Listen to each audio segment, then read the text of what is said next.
Is student loan forgiveness an insult? Is rent, profit, and interest actually theft? And is Andrew Tate a terrible influence on young men? We'll answer these questions and more on today's episode of Good Take, Bad Take. Hey friends, welcome to this episode of Good Take, Bad Take. This is the show where we go through the internet and social media. We find some of the takes out there, some good, some bad, and we try to give analysis on what they get right and what they get wrong. My name is Donald, and I'm here with my co-host, Britt. Give us a like, a share, a follow, a subscribe. All that stuff helps us out a ton. You can follow us at socials at Good Take, Bad Take Pod on Instagram and Good Bad Take Pod on Twitter and YouTube. Sorry, X now, I guess. Probably need to update that slide with the new boring logo. All right. Our first take comes from a screenshot and a reply on r/conservative, so Reddit. And the original post reads, "Worked my butt off to pay back my student loans in full. Student loan forgiveness is an absolute insult." And then there's a comment reply that reads, "My grandmother died of cancer, so I think a cure for cancer would be a massive insult." What do you make of this take here, Britt? This is a terrible take. It's snarky enough that some people might get tripped up by the logic behind it.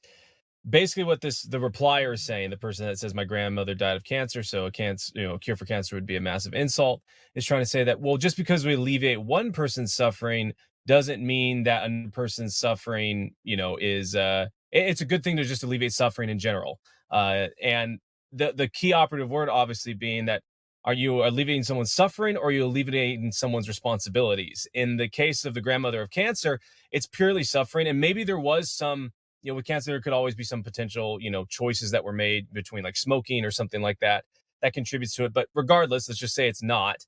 That is just suffering in the world that exists that we're trying to take care of. It would be absolutely wrong if there was a smoker who had been smoking and had done all this stuff that was wrong and got lung cancer because of it, and then decided that they had to force someone who had perfectly healthy lungs to get a lung transplant to be given to them. That's more akin to the student loan obligations and debts that are being taken care of. Obviously, with the student loan debt, like I was saying, the key operative word is suffering versus responsibility. And the responsibility is that someone took out a loan, and when a loan is taken out, that means someone expended capital, expended resources, expended labor, whether it was future past labor that had been saved up to give to you to use. And there were some people that did their due diligence and paid that back, which contributed to various different types of calculus within the market with interest rates and, outstanding the Federal Reserve, the ability of people to actually get into the loan, to people to loan money in various other ways. And then there are people who have just decided to not spend that money, to not pay that money back, instead rather spend it on things that are not useful, that are not going to continue on. Maybe the degree that they got the loan for in the first place was not even useful. The market works off of pain and consequence. And so if you alleviate those consequences, not only is it unjust to the people who have already paid back the loans and the people that loaned you money, but it's also unjust to future people because you're sending mixed signals to the market and making it so that other people who would otherwise be able to get loans are no longer able to do so because you have now destroyed the ability and good faith and credit of the general populace. Yeah, I think that the metaphor he uses is very flawed because of the fact that it is like these completely unrelated results, right? Someone saying my grandmother died of cancer, therefore a cancer cure is an insult. Those two things are actually entirely separate. Whereas as you highlight, when you're talking about student loan forgiveness, and that there's so many things that are implied by taking out a loan, paying back a loan, and then loan forgiveness. All of those things are inexorably linked because of the marketplace, because of lenders and their options, versus someone getting cancer was not a deliberate choice. Like you mentioned, there's no market signal to be had about whether or not you chose to do things for cancer in the same ways. And so I think, even if you wanted to look at it less from a moral perspective of student loan forgiveness being an immoral use of public money, which I think it is, and I think you can clearly see from some of the stuff you highlighted there that it's actually harmful to the future people. But even if you looked at it less from a moral perspective, a better analogy would be to say, my grandfather or maybe my father or something, invested heavily into the VHS market and there were big there were a lot of really big promises about how VHS were going to be the technology to stay, and then DVDs went on the rise. Or I invested a ton in Blu-ray. Maybe that's even better example. I invested a ton in Blu-ray companies and Blu-ray technology, and then streaming took over. And seeing the rise of streaming is an absolute insult. And the reason why that might be an insult is because streaming is better for everyone. It is easier access than actual Blu-ray movies, right? But you chose to try to take a long-term decision. You invested a lot in Blu-rays, and then your loan didn't pay off. So that's I think a better comparison to say, like, why would you still be insulted? It just means some a good thing happened to a lot of people. But I think that's a more fair comparison, except that the reason why like streaming, for instance, is taking off would be a good thing versus student loan forgiveness is that student loan forgiveness is done by the government. There's no choice involved. There's no investor. There's no actual real progress being made. Whereas the market picking up streaming, new technologies are invented. People respond by using their dollars, and that's just like a matter of short-sightedness. And you might have tried to think long term here, but you made an incorrect calculation. When the government, of course, does things, it's not responding in the way of natural development. It's a completely unnatural development. So you might have the long term correct vision, but then the government comes in and changes the rules on you last minute, and that's the problem. That's why it's an absolute insult versus in the case of like making a wrong call on developing technologies or making a wrong call in a long-term investment. You can't know how humans are going to react, and you can feel bitter, and that's fine. But it's not like you have a right to how technology develops. You don't have a right to how consumers choose to what businesses thrive and don't thrive. Yeah. But when you are told, and there is a presumption of contractual obligation of, I'm going to take out this money and I will pay it back. When that contract is broken by the government, that is an insult because that contract wasn't broken for you, and then it ends up hurting you, hurting your investment, and hurting the investment for future people as well. This made me think of, and we've talked about the clip before here on our podcast, but where Elizabeth Warren, was asked by a working dad, like, "Hey, you want to forgive people's student loans? We just finished paying off my daughter's student loans and my own student loan. Are you also going to refund us, the money that we've given in?" And Elizabeth Warren replies, "Of course not. We're not going to do that." And just to add on to what you're saying, that there is an unseen force that is taking place there, in that people who, like you were saying, are responsible, do good work, people that should be trusted to invest capital other places, that have taken care of their obligations, now have either been disincentivized from actually doing that. They've been taught that, oh, I do take care of my obligations when I am responsible. All that happens is that I've actually just paid for someone else's ride. Or two, even if they don't succumb to that mindset, they still don't have the capital, right? It was used to pay for someone else, and someone else now has the capital that was not responsible, that should not be investing it, that is not capable of making good choices with it, or is not proven that they are capable of making good choices with it yet. And so you're taking capital from good hands and placing it into bad hands. And obviously, the world only gets better by reinvestment, and smart reinvestment, and wise reinvestment. And so, do you think the world's going to get better if more of that reinvestment is in, and capital is in, bad decision makers' hands, or if it's in good decision makers' hands? I think everyone would obviously say it's like, no, we want capital to be in good decision makers' hands.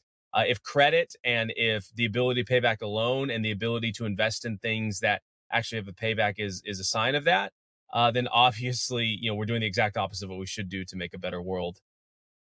Yeah, absolutely. Just to distill that into the basic point, money received sooner is worth more than money received later. So Yes. even just from the short-term perspective, like that, father talking to Elizabeth Warren, even, not even talking about the generations past who've taken out loans and paid them back. Just within that short lifetime, you are punishing the people who have chosen to sacrifice in order to make a harder decision now in order for better things later, which is, no interest on the loan, getting the debt off your back, and you're punishing that good behavior. And so at the very minimum, right, the least harmful impact that you might have from this is that you are creating disincentives for everyone to be more financially responsible, and you end up with a system that rewards less responsible uses of money, and that's just not good for a nation.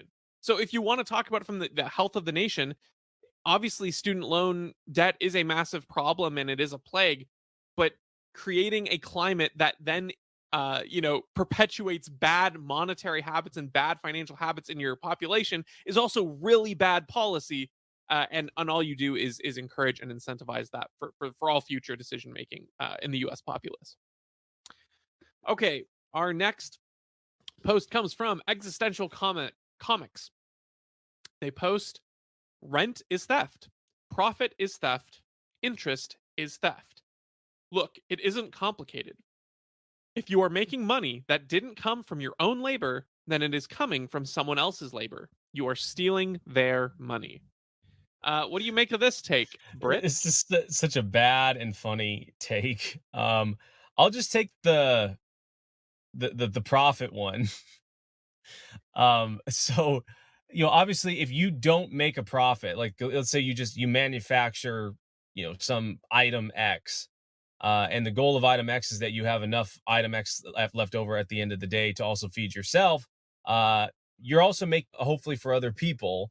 And so when people buy that from you, profit is literally the amount left over that you have to feed yourself, the extra amount. And so, if you don't have profit, then there is nothing. Literally, there is nothing. You can only make anything ever once, or only ever just for yourself, not for other people. And so, any sort of specialization, any sort of divide and conquer of the workforce, the ability to collaborate, to move goods from one place to another, none of that is possible without profit, because at the end of the day, you need to produce more than is consumed in order for there to be more in the world. And it's just funny that, like, you know, it's like, why don't we just build houses just so that a person can sleep in it one night and then just tear it down and then build it back up? It's like, no, we want to have sustainable systems, and that sustainability and how long that asset lasts needs to be incorporated into the price, right? Because just because you make money long after the asset was built doesn't mean that you're stealing someone's labor or that you're doing something unethical. It means that you built something that's awesome, that people can get value out of in excess of what they have paid you in the long term. That's what a good investment is. So this just makes absolutely no sense. There is no functioning world where these things are true. And obviously they're trying to play on the taxation as theft. It's like, no, like, this is not the same as taxation as theft. Taxation as theft is someone who produced nothing is using a gun to force people who did produce something to give a portion of the excess that they produced to them involuntarily. I mean, no one would voluntarily choose to do taxes, or else there would be a free market service for that in the first place. Yeah, exactly. And so I'll take a look at the rent and interest, because I think the philosophical reasoning for both rent and interest is actually kind of the same, because renting and interest are kind of actually serving the same function, right? When you rent something, you are temporarily using something now, which later will be returned, and with more payment on top of it. So when you're renting, for instance, a room, really all that is a loan with interest, in a sense, because you are getting loaned the right to stay, to live, and then the interest is every payment that you're doing, right? You're paying $2,000 for rent at this place or whatever a month. That's kind of the interest, and then you return the original amount, which is the room that as you leave it, when you leave. So interest and rent are actually kind of the same thing.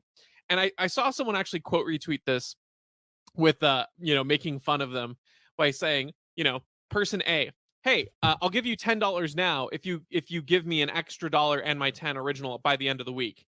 And then they call it, oh, it's theft. Oh my gosh. Like, that's all interest is, right? You're paying for the service of having something now closer in the short term than, and then you're getting the cost of that later. Because as I mentioned before, having money immediately now in a liquid form, that is more valuable than having money later, assuming it's the same amount of money, right?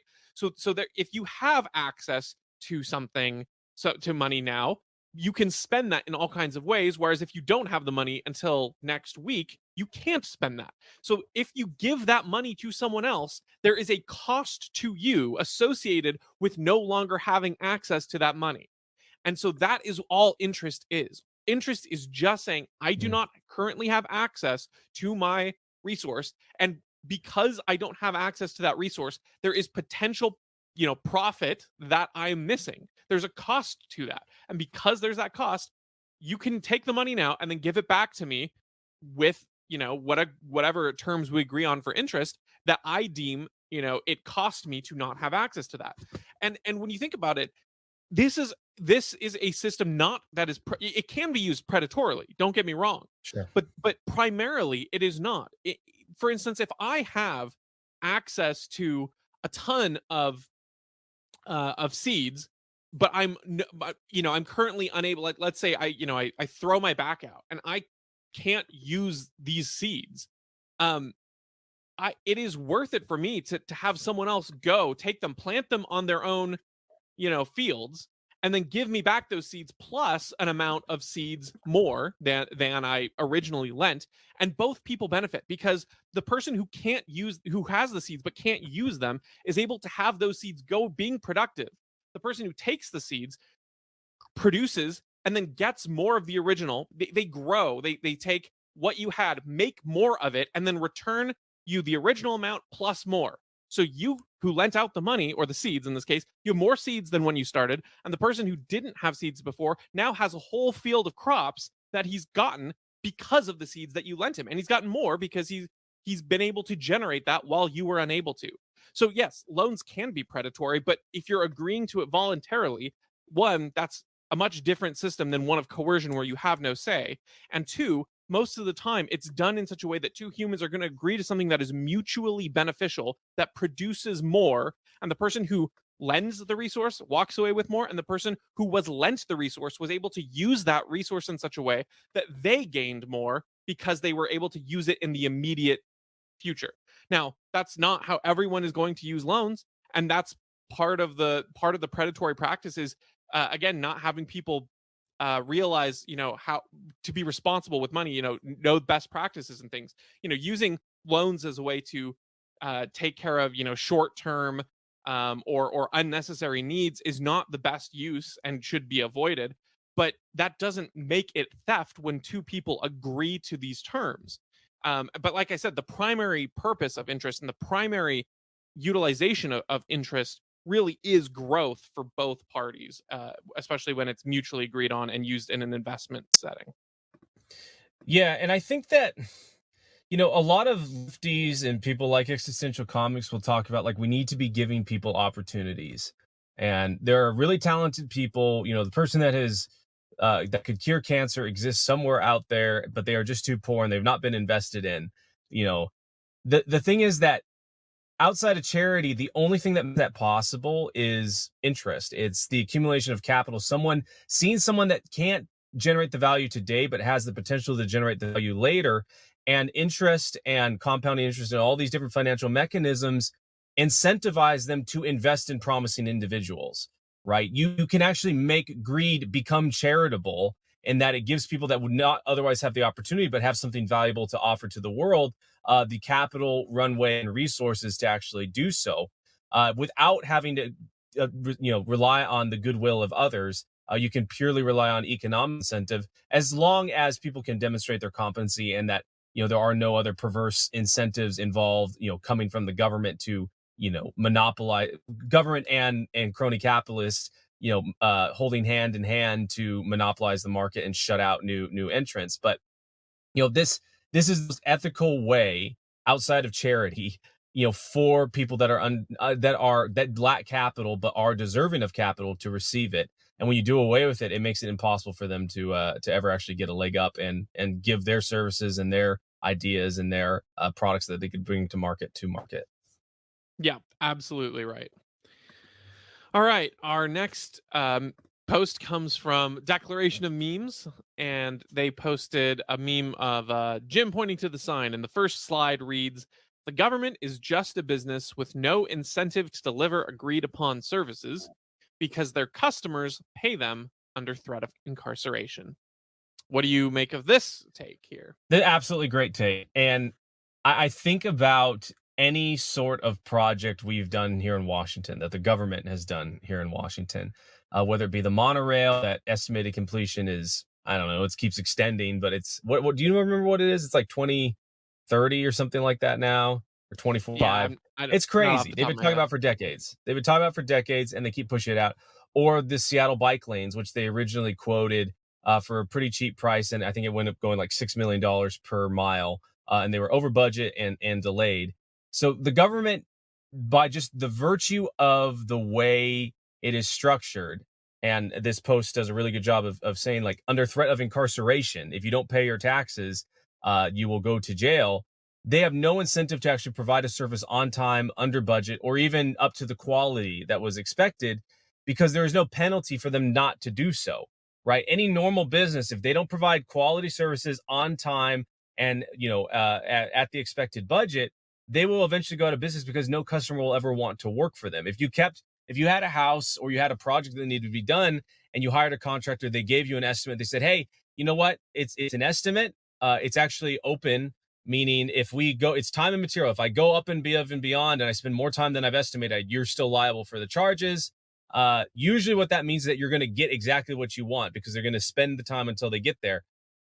It still sucks because you're going to a lot of money and it's usually not going to be done on time, but you're still going to get what you want. In the government situation, it's time and material type contract work, but you almost never get the quality of service that you want. It's always stripped back, it's always feature reduced, it's never clean, it is never concise, and it is never safe, to be frank. Most of the public transit stuff that we got around here is incredibly unsafe, despite it being one of the largest line items for county budgets. And it's all driven by the fact that there are no pain points. You must give them money regardless of the level and quality of service they give you. Yeah, let's think about some obvious examples. On a statewide level, Washington State was the 46th state to reopen their public schools during COVID. Okay, so every property owner is paying for these schools, and they stayed shut for months and years after private schools were safely reopening their doors from the COVID lockdowns, right? The public schools that you're paying for, you had no recourse, you had no power to get those open. Now think about any other system like that, how absurd that'd be. Like, oh, Netflix has just decided to stop streaming videos because they don't want to contribute their energy costs to an environmental catastrophe. How many people are going to say, "Oh darn, well, I'm just going to keep paying them"? No one would. They'd cancel. They say, "What? You're not going to stream movies? That's what we pay you for. I'm going to cancel my service." And then Netflix has to respond to their customers' demands because that is what they're for. But the Washington State School said, "Nope, we're going to stay closed because the teachers union doesn't want to reopen." No response. Let's also talk about things like there was a great, I think it was an article from Reason that highlighted a bunch of examples of business owners or property owners or who SWAT teams basically came through because they thought a criminal had run through and they destroyed these businesses. I was going to say one example is Carlos Pena. Um, he had a printing shop and they threw grenades into there because a refugee was hiding. It destroyed his business and they are not liable to pay for anything. They're not liable to reimburse him for anything like that, right? So it's not even a matter of not providing service to respond to customers. It's actively destroying things and you still are forced to foot the bill for that. I Yeah. mean, you again, you look at any other thing and it's like if a business comes through, like let's even say my neighbors are getting a tree taken down in their yard. If the people who are coming to take that tree down, they cut it down and the tree like crushes my car, I am absolutely going to be able to hold that company accountable and get them to reimburse me for that. But with the government, there's no accountability and you still have to pay for their services and pay their bill. And at the absolute worst, if that business didn't somehow pay, or have accountability in the form of monetary compensation, I would, be able to say, hey, no one should ever use their services again. They're careless. They destroyed property. Don't don't use the service and cause a big public smear campaign, which is an incentive for them to not do a bad job and to not destroy things for people. But the government, what am I going to tell people? Don't pay taxes. Maybe why we have this podcast, is to hopefully wake people up. And it's the best we can do. But as you can see, I'm still stuck footing the bill of my taxes every month. You and I were just talking about I got a ticket the other day. I was on speakerphone with my wife as I was driving home from the gym, and an unmarked cop car was going 45 miles per hour on a 60-mile per hour highway. Didn't know it was a cop car, just thought this doofus is going so slow, so I'm going to pass him. And as I passed, he was wanting to look inside and saw that I had speakerphone. I was talking to my wife. And he walks up and he's like, "Hey, were you on the phone?" And I'm not gonna lie, so yeah, I was on my phone. I was talking with my pregnant wife, and he proceeds to basically be like, "Hey, I know it's kind of ridiculous and kind of silly, but it's the law, and it's been that law for a long time. If you weren't touching your phone, it would have been fine. If you had it on Bluetooth, it would have been fine. But it's just the fact that you're touching your phone that I have to give you this ticket. I know, I'm sorry, it's the law though." And it's like, I pay for this guy's salary through my property taxes, through my sales taxes, through, because all the money goes into the same pot. And this cop doesn't have the moral fortitude to not enforce a law that he doesn't believe in. It's not constitutional. It was never part of the rights given to the state to, do highway robbery and ticket and tax people for their personal decisions while in the car. But my money went to it anyways and paid for him. That sucks and is bad enough as it is. I would almost be okay with it if the cops were even okay at doing their job, but they're not even good at doing that, right? Like they didn't enforce any of the property rights that were required to be enforced when there was Antifa riots going on in here in Washington, and they also enforced various business closures, that were unconstitutional with all the COVID mandates. Around 30% of murders go unsolved. So that's one out of every three are not being solved by them. So it's like, yet they still have the time to go and terrorize people on the highways. So not only are you paying people that are going to terrorize you and do bad things to you and not provide you with good service, but like the job that they are explicitly given to do, they don't even provide very well. And regardless, if you don't pay them, I mean, it's too bad. You're out of luck. You are going to jail, as that the Portlandia, straight to jail. Hope you're muted. Whoop, sorry, must have hit a No keyboard problem. shortcut there. Yeah, no, it's ridiculous too because even the sort of terms of what the quote unquote business of government is providing is flat out absurd in many cases. Think about even the notion of or excuse me, public property, like a public park. That's something that, they'd say, well, you complain because of the, all these things, but you use public parks, you use, public roads or whatever. But even the notion of public property is ridiculous because then it comes to the assertion of, okay, so I have a stake and I have a say. Whether or not I want to use this business, I essentially am bought into this public park against my will. Okay, great. Well, now near me at this public park, there's like a homeless guy encamped there. Now, let's just, for the sake of argument, pretend that this person I know for a fact he does have a job and he does technically pay taxes, so he also has a stake in this park. So he's camped out at that park, but I view that as, a danger to children because maybe he's doing drugs, maybe he's whose right supersedes here, right? If this were an actual, business exchange, you could view things in a more equitable way where the company would be able to discriminate, the company would be able to say, hey, you can or can't do that thing. But as of now, the government has a really arbitrary enforcement to say, well, you don't, you can't camp out here, we're going to set that rule. But then whether or not they even enforce that is up for grabs. Whether I have as much of a say as the homeless person does to stay there's no real definitional reality what the difference is. The only thing is, depending on the service that I pay for, is the government's rules that they set, whether or not they're going to enforce it. I don't want to pay for a park that has a bunch of drugged out homeless people standing around nearby. I don't want to contribute to that. I don't want that to be maintained, but I don't have a choice in the matter. And even if it's the rule that they can't be there, the government often doesn't clear those things out, doesn't take care of the issue, and I have no way of making a check to say, hey, I'm not going to pay my bill and for this park unless you actually clear out this problem. There's no delineation, there's no differentiator. The person who camps out there and still pays their taxes technically has just as much of a say as I do.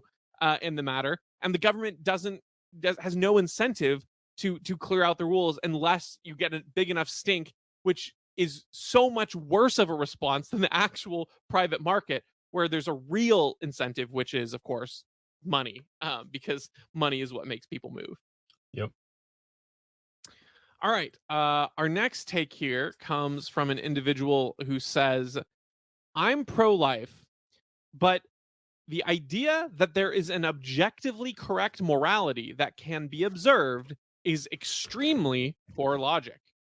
There is no reason why kicking an old lady is an objectively wrong thing to do. What do you make of this take, Britt? Well, it's very. Where did you pull this from? YouTube or where was it? Twitter. It was from Twitter. Twitter. Okay. X. This is Sorry. a very like Redditor like style type of argument. Just makes a sweeping assertion. There is no reason why kicking an old lady is objectively wrong thing to do, and just lets it hang out there in the open for us all to ponder on. But if you look at it, he hasn't given objectively solid reason for why it is not wrong, to do so. Uh, and there's the fact of the matter is there are actually plenty of logical arguments for objective morality. I Jordan Peterson has you and I subscribe to. We're Christians. We believe that there is a moral lawgiver, and that is how we know what objective morality comes from, and that it directly lines up with the natural law that we observe day in and day out, and results. But then more secular arguments like Jordan Peterson makes, which is very pragmatist, that morality that we've come to understand it lines up with what has caused us to survive and whatever works. I'm obviously distilling it to a very, very, very simple version of it. But if you ever want to hear him talk about it, he has a great podcast with Sam Harris where he lays out his kind of at the time pragmatist morality views. So there's a lot of different types of views on this, and for this person to just say, "Oh, there is none," and I can go kick an old lady is kind of silly. Especially, it's like you got to provide an argument for why you think it is not wrong or that there is no objective morality. Yeah, it strikes me as the weirdest thing when people come in trying to argue and reason that there is no objective morality, because to me it's just such a weird position to hold. If that is the case, why are you trying to convince anyone of anything ever? Because if you follow that line of logic, that there's no objectively correct morality, then any of your opinions on what is right or wrong do not matter. They simply don't. You can have an opinion on something, but ultimately it holds no weight because there can be no objective corrective or morality and whatnot. Therefore, trying to impress it on anyone else makes no difference, because if I happen to believe something else is different morally and then you do, it doesn't matter, because if your belief is that there's no objective morality, then there is no standing which your view is more correct than mine.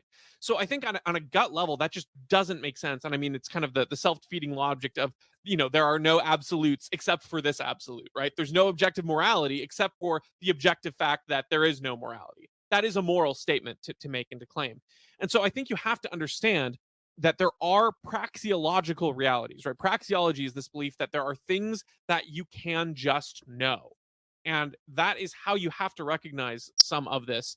When you talk about, kicking an old lady, and unless there's some other context. If you're just talking about in sort of cold blood, or with no provocation, no other external reason, kicking an old lady for its own sake, is most people are going to have some sort of natural understanding that no, that is wrong. That is intrinsically wrong to enact violence on someone else for no other benefit. And sure, there are further complications you can go out. There are further extrapolations, more context, more situations. But when you bring it back, you can understand, again, praxeologically, that inflicting violence for no other reason than inflicting violence is not a good thing. One ought not to do that. And there has to be praxeological understandings of reality. And everyone at a baseline has these things. Everyone has a worldview and a perspective that understands that there are hierarchies of values, that there are things that ought to be done and things that ought not to be done. Mm. And so in order to hold any view at all, in order to say anything and to argue in any for any perspective whatsoever, you have to understand that there has to be objectively correct things that include morality. Otherwise, there is ultimately meaninglessness, and you otherwise you have to completely subscribe to nihilism. I think there's no Yeah. other way for you to get around it. And if you subscribe to nihilism, then there's absolutely no reason for you to be preaching your view to anyone, or trying to convince anyone of anything ever. And if I don't subscribe to nihilism, if I do hold these values and I'm enforcing them on other people, so what? Then nothing matters then. Yep. Yep. I don't have any more to add on this one. All right, let's move on to our last take then. Okay, and this one is referring to Andrew Tate. This was a reply under um, Tucker Carlson's video where he interviewed Andrew Tate. Tate is a terrible influence for young men with his lifestyle. Money chasing, running webcam girls, pure hubris. He represents the opposite of what the left wants in many cases, but the notion that he is righteous in absolutely any way is absurd. His fans will be here any minute to melt down. Chasing $2 million cars and peddling porn is not what men do. He's simply a caricature of the right. What do you think about this? This is a great take. It hits the nail straight on the head, and we've been talking about it for a while. And that this war on traditional masculinity, values like honor and courage and responsibility for your family, having a traditional family, being monogamous, all of these different things have been attacked and lumped in with other more toxic, not more, but very toxic things like Andrew Tate's values of, being a womanizer and being prideful and being, kind of just a bro in a bad way and all these different things. And once the left and feminists, third wave feminists, have lumped these things all in together, you are inevitably going to get a reaction where men gravitate towards people that encompass all of these traits and will have a little bit of the good traits mixed in, have just a taste of it that leads to other bad stuff. And so one of the things that's awesome about Andrew Tate is that he does sometimes parrot good moral values, about being like, hey, you should get up, you should work hard, you shouldn't be lazy, you should be someone that, your significant other can respect. Unfortunately, the entire lifestyle that he has surrounding all that, if you join his multi-level marketing group, or anything like that, it parrots obviously bad things that do not generate value, that actually emphasizes taking the shortcut around. But we've created such a vacuum in our culture for honor and for courage that anyone that even speaks of it just a little bit is going to have men flock to them. I think the opposite of Andrew Tate is Jordan Peterson. So Jordan Peterson was speaking the same values, but also living a fairly good life. Being monogamous with his wife, had a fairly traditional family, trying to actually say things that were true and strong and good, and encouraging men to not do things that were weak and, short-sighted, but things that were long-sighted and took into account your future and had a lot of purpose and meaning behind it. So he's the opposite of that, but he's kind of shrunk a little bit in the last couple of years. That's not to say that he's not still present, obviously. But yeah, we need to have men, actually stepping up, fulfilling the role that they were designed to do, as you and I would believe, and that is needed in society. Full of courage and honor. Don't want all these other toxic things where you generate value by exploiting women, by saying really prideful and inaccurate and untruthful things on social media, and things that are meant to stir up dissent. We want men that are courageous and that bring people together, that are steadfast. And Andrew Tate is not that. And it's unfortunate that the right has really grabbed onto him. I mean, I just saw that he did an interview with Candace Owens. I haven't watched it or anything yet, but he's been given a platform. And I think it really speaks to just that there is a lack of men saying things that are good, as well as the fact that this is a vacuum that the left created, right? The Andrew Tate is a monster of their own making. It is not the monster that they claim that they went out to originally fight, because he didn't exist until they started dumping on just masculinity in general. Yeah, Tate is like the cultural equivalent of Donald Trump politically, where, Mm, that's you good. know, it's like the right just is going head over heels to embrace this character who stands for like everything that they should be against in many ways and said they were against 5 minutes ago, you know, uh, in particular with morality, you know, with Donald Trump, if it's policy positions on things like free trade or even just a personal lifestyle of immorality. And with Andrew Tate, it's a bunch of things in terms of values, what you should value, how you should behave towards family, your wife, women in general, these kinds of things. 5 minutes ago, conservatives were allegedly trying to preserve things that were of a higher order. And now, when someone is owning the libs, per se, whether that's culturally or in the political sphere, by saying things like "I'd put you in jail," or you know, I don't even know a Tate quote, to be perfectly honest with you. Everything he says, half of the things he says, I feel like are edited or out of context because they're just Yeah. so palpably absurd. Um, but you know, whether they're saying, you know, they're owning the left and then the right just embraces them wholeheartedly. And here's the thing: I'm not one to say that you can't gain true statements from people who are saying correct things even if their lifestyles do not match the truth, right? You know, if Hitler himself said the words that, uh you know Canada is north of the United States, that doesn't make it untrue just because Hitler is an abhorrent evil person. But I think that, and while I do believe that you can platform people with whom you agree on specific issues and highlight them from a different perspective, I think it's also important that when claims outside their scope are being made, that you push back on that and you hold them accountable to that. I think one of the difference, for instance, like I'll give you, Dave Smith might have a show with Jimmy Dore, and with Jimmy Dore, he's sort of a progressive lefty guy who's really good on civil liberties and war. He's excellent on those issues. And I do not agree with him on things like big government, healthcare, stuff like that.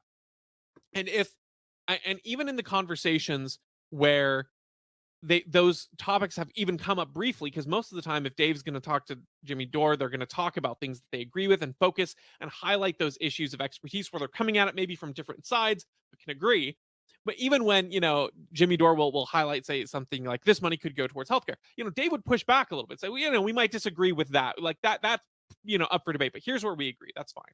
The problem is there needs to be, I think, the greater the level of importance and the easier the level to fall into the cult of personality with someone, the more responsibility you have when you platform, when you push quotes from someone like that, the more you have a responsibility to make sure to decry the things that aren't good, that are wrong.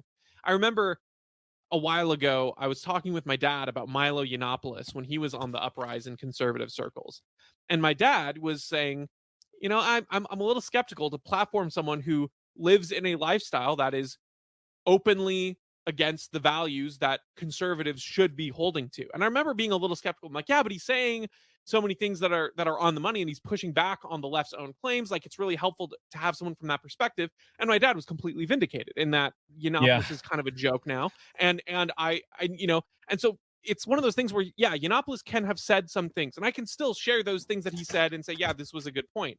But we do need to use prudence and judgment when you're promoting someone and push back on the things that they take for granted or the things that you disagree on that they are trying to promote. And I do think that this take is excellent because it highlights all of the ways in which this man is more than the good things that he says. And it's not just like he's a good guy who has flaws, because we all have flaws. Fundamentally, the way that he has seen success, the way that the ultimate ends of his philosophy lead to bad things. So I think that's the other thing. The last thing I'll say here before I let you chime in if you want. Yeah, no, I'm good. Is that, You're thorough, so I don't have much more to add on to it. yeah. So I'll just wrap up and say that the other thing is, when someone is preaching a perspective or a point, I think it's really important that if you're elevating it, that you need to maybe agree with the end goal that they're going for.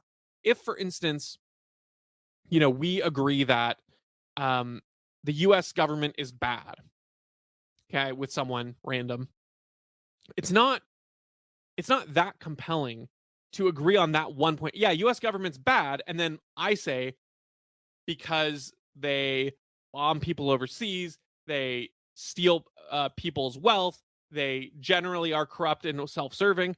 And then the other person says the US government's bad because they don't tax enough, they don't provide enough social services, they don't bomb enough to keep us safe.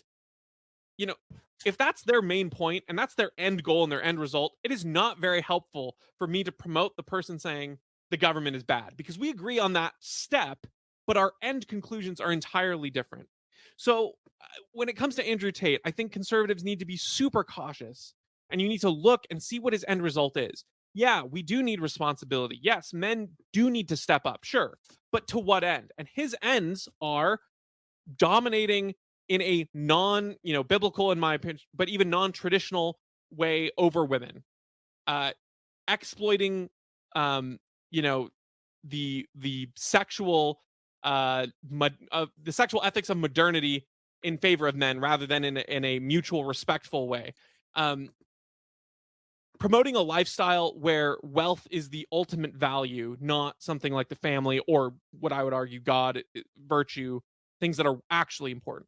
When you have these end results that are so vastly contradictory to the core assumption of what conservatism purported to be, then I think it shows that either A, you're going to be deceiving a lot of people, and at best they're going to be heartbroken when they find out that this person is not the individual that they thought they were, or at worst they're going to follow them down this rabbit hole and twist the entire movement and show how rootless the idea of conservatism really is.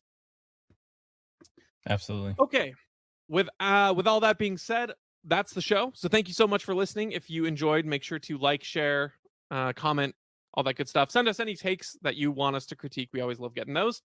And we'll catch you on the next one. Take care.